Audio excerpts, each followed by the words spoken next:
All right, guys, keeping the videos in order here, keeping an update on everything. So it's the day after I baled, and that day that I baled was just a warm-up kind of things to come.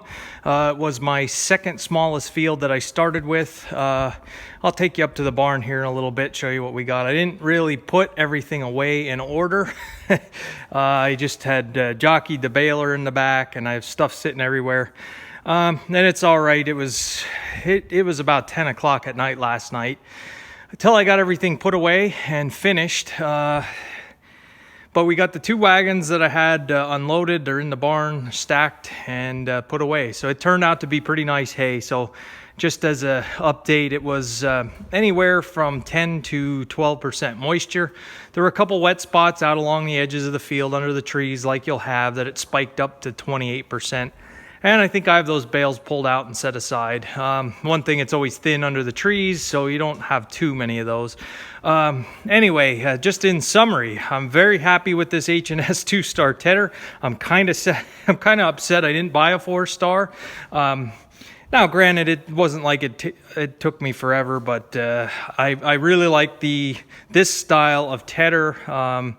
I think the Peckway tedder that I had bought, I was keeping it around as a spare. I probably will end up selling that. Like I say, you guys knew about the issues I was having with the hay bine. I think a lot of that, like I say, it was just a little wet. The grass was a little wet, and it was about at capacity for this hay bine. That was some thick stuff going through this machine. Did get the reel positioned a little bit better. We're going to give it a try when we start up again. Some people had commented to just buy a disc bine. I know. There may be a day that we'll get to there. But for now, we have this. It's paid for, so we're going to run this hay bine for a while yet. The hay rake I was very happy with. Did a pretty good job. Like I say, all this stuff, the tedder was new to me this year. The rake was new to me this year. This tractor did excellent. No issues or problems with it. I'm very happy with this little tractor. I had a half a tank of fuel when I started, and basically now it's just under half, just a little bit. So it's really good on fuel. I know it seems long with the loader on, but this thing turns so sharp, being such a short wheelbase here and two-wheel drive with raking. I could spin right around and have some pretty nice ends with a side delivery rake. Once I got the hang of it, got it figured out. The baler did not miss a bale. It was working excellent. I was very happy with how that thing is tuned. I didn't have any missed bales. I went over 200 bales, so usually about the 200 mark, I'll start missing them here or there, but just worked great. 986 worked great. Really, the only thing that left me down was the 560, but I did shine a flashlight in that tank, and that fuel tank is pretty junky inside there, so we're going to drain the fuel out of it and try to get it flushed out a little bit better. And I'm going to stick a big metal inline fuel filter on for a while. It's going to look ugly, but it's not going to be permanent. I want to try to flush it out as best I can. It was my fault. I didn't even look in the tank since I brought it home. I should have. I basically had driven it home and put fuel in. I know my fuel was clean, but who knows what was in before. There was about 5 gallons in there, so just one of those things. I did get it back in the building here and get it put away. It did shut off again coming down the hill the second time, so we definitely have a blockage in there with the fuel. So it's not, I know a lot of guys, like I said, I know a lot of guys want to see this thing in action. I know that's why a lot of people subscribe to my channel with my 560 videos. I don't want to take it out and mow hay with it and then have it shut off and be fighting with it. So I got to do some work to it yet as soon as I get there. The battery's coming for the 685. That one's still down. I haven't touched that in about a week now. I got to start with a fresh battery before I start this charging project to figure out why it wasn't charging. I need a new battery because the old one was drained right down to nothing. So start with a fresh battery. That way we know our battery's good and we'll start diagnosing. So you can never have enough tractors. I know I have my share. I have had thoughts of trading all of them in and just buying one real nice new cab, air conditioning, that kind of stuff. But if I would have had trouble with it, I wouldn't have got my hay made. And having a fleet here of 5, I could just go on to the next one. This tractor is a little bit too small to be hauling wagons or backing wagons in. I did back the wagons in the barn with this, and this little tractor was clawing away trying to get them in the barn. So just not heavy enough. You take this loader off and you just basically have something, just a small tractor. So I'm happy. It's sunny today. Tomorrow we have an 80% chance of rain, so we won't be mowing. Looks like next week we'll hit it again. So I'll take you up in the barn and kind of show you the start of the 2018 hay season. The corn's coming up on both sides of the road down here. Still has to be up a little higher before I can get in and spray these weeds dead. So it's today's Saturday and I'm still tired from yesterday. My dad came over and helped me. We unloaded the last wagon today, so we got it all put away. And I think the rest of the day today, being that I was working so late, I'm gonna get order some nice dinner to eat and kind of take it easy today and tomorrow. Can't really do anything else basically. So all right guys, I'll show you the hay that we made and some of my thoughts on it, and I'll come back with you. All right guys, excuse me, it's about 5:15 in the AM here, and it's about 5-6 days later from the previous clip that you watched. I got a lot to get done today, a heck of a lot. I'm running behind here. The weather kind of put me behind with the haymaking. I had planned on being a lot further along and it just didn't work out. We got almost 3 inches of rain in one day and kind of flooded everything out here again.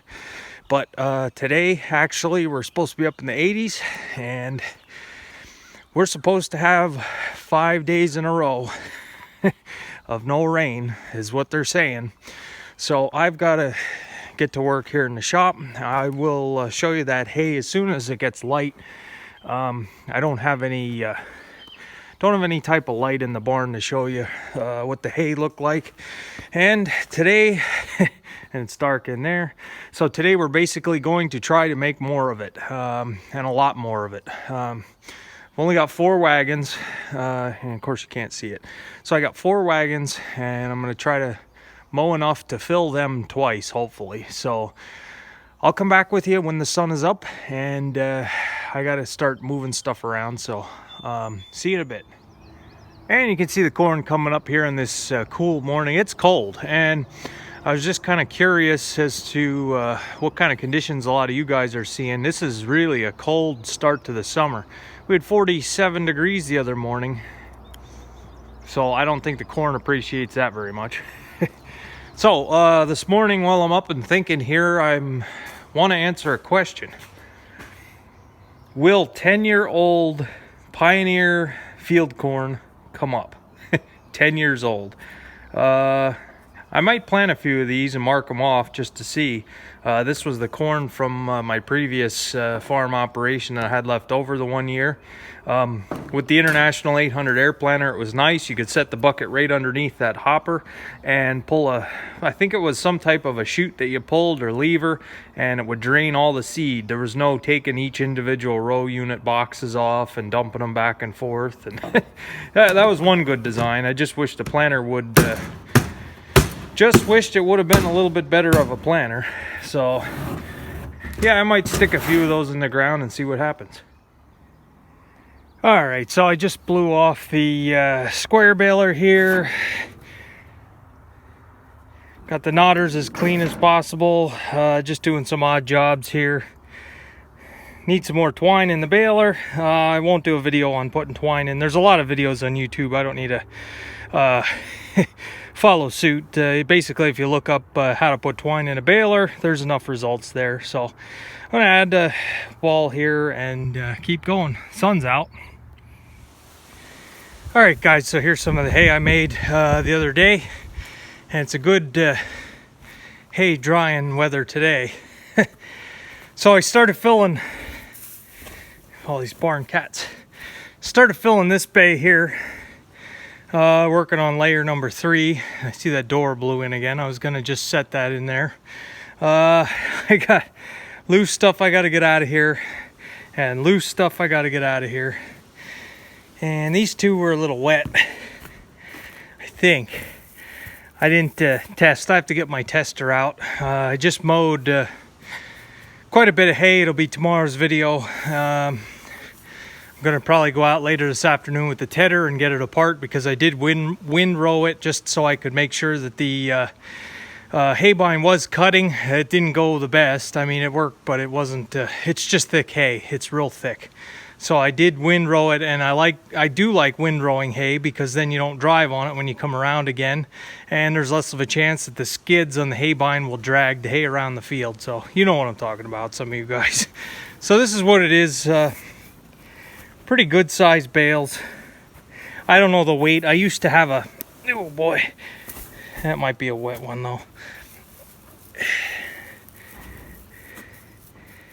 though. But you can see here one of the heads, and it still has the seeds in it pretty well.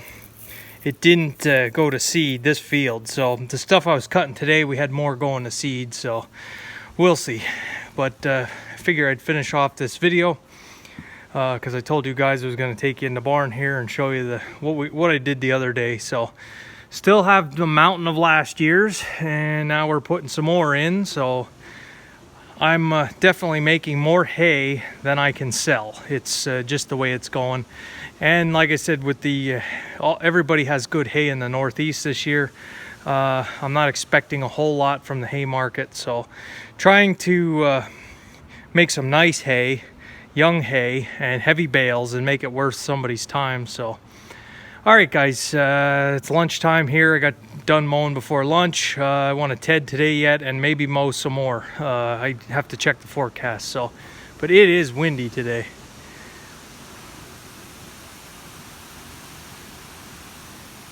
So it's good drying weather. It's 75 degrees or so, maybe getting close to 80, and it is windy. So all right guys, I'll let you go there.